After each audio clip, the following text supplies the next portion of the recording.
Bismillah, walhamdulillah, wassalatu wassalamu ala rasulillah Muhammad ibn Abdillah. Amma ba'du, alhamdulillah pagi hari ini kita bisa bertemu kembali dalam pelajaran PTA, baca tulis Al-Quran. Kita kembali ke pelajaran hukum nun sukun atau tanwin. Kemarin sudah disampaikan, saya sudah minta kalian untuk menghafal materinya. Bunyinya seperti ini ya. Kalau kemarin kalian sudah hafal, hukum nun sukun atau tanwin ada 5. 1 idhar, 2 idgham bi gunnah, 3 idgham bila gunnah, 4 iqlab, 5 ikhfa. Idhar artinya jelas, hurufnya ada 6. Hamzah, ha, kha, ain, rin. Idgham bi gunnah artinya memasukkan dengan dengung. Hurufnya ada 4. Ya, nun, mim, wawu. Idgham bila gunnah artinya memasukkan tanpa dengung. Hurufnya ada 2, lam, ro. Iqlab artinya membalikan. Hurufnya ada 1, ba. Ikhfa artinya samar, hurufnya ada 15 selain yang telah disebutkan. Ikhfa 15. Jadi begitu, itu yang dihafalkan. Sekarang maksud dari itu apa sih? Maksudnya apabila ada huruf nun sukun bertemu dengan salah satu huruf hijaiyah, maka cara membacanya ada 5. Idhar, idgham bi gunnah, idgham bila gunnah, iqlab, dan ikhfa. Ketika nun sukun atau tanwin itu bertemu dengan salah satu huruf yang 6 ini, huruf idhar ini, maka dibaca jelas. Contohnya ini. Man amana. Di situ ada nun sukun. Ketika ada nun sukun pasti punya hukum baca. Hukum bacanya apa? Lihat setelah huruf nun sukunnya. Oh, setelah nun sukun ada hamzah. Hamzah ini masuk huruf apa dalam 5 ini? Oh, masuk huruf idhar. Berarti man amana ini adalah bacaan idhar. Itu ya. Yang kedua contohnya sami'un alim. Di sini nun ada tidak? Nggak ada nun, tapi di sini ada tanwin. Tanwinnya apa? Lihat. Oh, ada domatain di sini. Di sini masuk domatain. Di sini ada. Berarti punya hukum baca. Hukum bacanya apa? Lihat setelah tanwin. Oh, setelah tanwin ini ada huruf ain. Ain ini masuk huruf apa di 5 ini? Oh, masuk huruf idhar.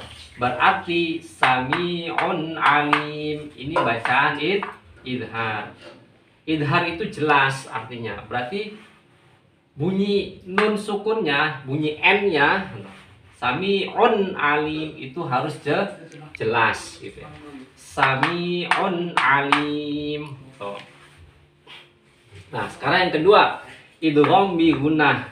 Idgham itu artinya memasukkan, bi artinya itu dengan, gunnah dengung.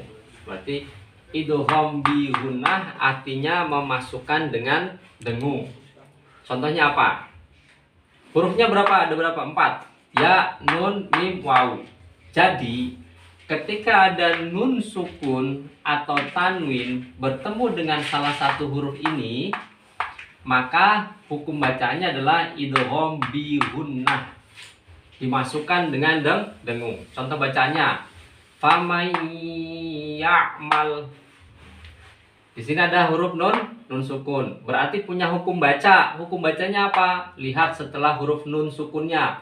Oh, setelah huruf nun sukun ada ya. Ya itu masuk huruf apa di 5 hukum baca ini? Oh, masuk huruf idgham bi gunnah. Berarti famay ya'mal ini bacaan idgham bi gunnah. Cara bacanya bagaimana? Bi gunnah dengan dengung.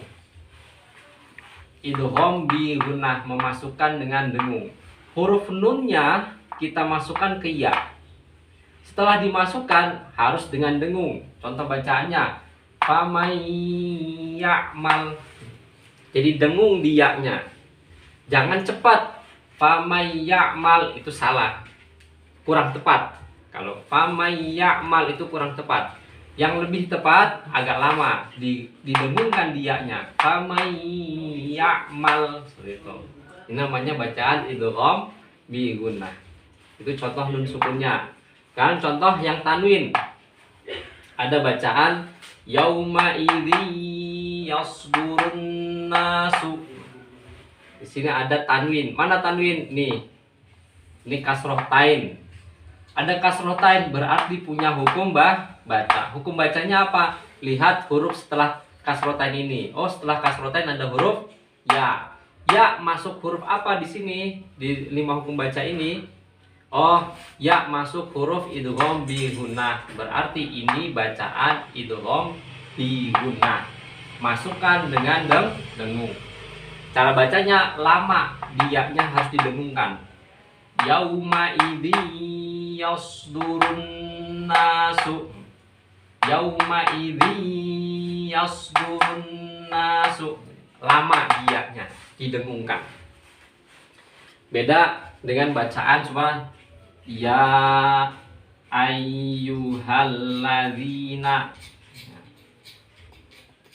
Nah, contoh ya ayyuhalladzina. Di sini ada bacaan ya bertasydid. Tapi ini bukan bacaan idgham bi gunnah.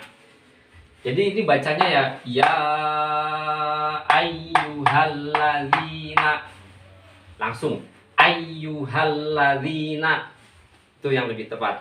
Tapi kalau kamu baca ya ayyuhalladzina itu malah salah. Kelamaan dianya salah karena ini bukan bacaan gunnah. Nah, itu perbedaan antara gunnah dengan tidak gunnah. Ini ya-nya sama-sama tasydid, tapi ini bukan bacaan idgham bi gunnah. Perhatikan perbedaannya seperti itu ya. Terus selanjutnya bacaan idgham bila gunnah. Nah, ini huruf idgham bila gunnah, hurufnya ada 2, lam ro. Contoh bacanya ya mir rabbihim. Di sini ada nun sukun. Ketika ada nun sukun pasti punya hukum baca. Hukum bacanya apa? Lihat huruf setelahnya. Huruf setelahnya ro. Ro masuk huruf apa di sini? Oh, ro masuk huruf idgham bila gunnah. Idgham artinya memasukkan bi dengan la tidak gunnah dengung. Memasukkan dengan tidak dengung. Berarti jangan ada dengungnya. Mir rabbihim. Jangan didengung. Contohnya yang salah. Mir rabbihim itu malah salah begitu ya. Harus mir rabbihim. Selanjutnya fawailul lil musallin. Di sini ada tanwin. Tanwinnya apa? Dhammah tain. Pasti punya hukum baca. Hukum bacanya apa? Lihat huruf setelah tanwin. Ada huruf lam. Lam ini masuk huruf apa di sini? Oh, masuk huruf idgham bila gunnah. Maka ini bacaan idgham bila gunnah. Memasukkan dengan tanpa dengung. Fawailul lil musallin. Jangan dengan dengung seperti itu. Fawailul lil musallin. Kalau kamu baca fawailul lil musallin itu malah salah, kurang tepat seperti itu ya. Jangan kelamaan di lamnya, jangan kelamaan. Terkadang karena terbawa lagu jadi kelamaan di lam. Fawailul lil musallin. Nah, itu sebenarnya salah, meskipun terdengar agak sedikit enak begitu ya. Itu bacaan idgham bila gunnah. Selanjutnya bacaan iklab. Iklab artinya membalikkan. Hurufnya ada 1, ba. Contohnya mim ba'di. Ada nun sukun, pasti punya hukum baca. Hukum bacanya apa? Lihat huruf setelahnya. Huruf setelahnya ba. Ba ini masuk huruf apa di sini? Ba masuk huruf iklab. Berarti mim ba'di bacaan iklab. Dibalikkan huruf nunnya. Diubah huruf nunnya menjadi huruf mim. Mim ba'di. Biasanya kalau dalam Al-Qur'an itu ada tambahan sedikit huruf mim kecil di sini. Nah, nunnya dirubah menjadi mim. Dibalikkan. Mim ba'di. Ya. Contoh yang tanwin. Sami'un basir.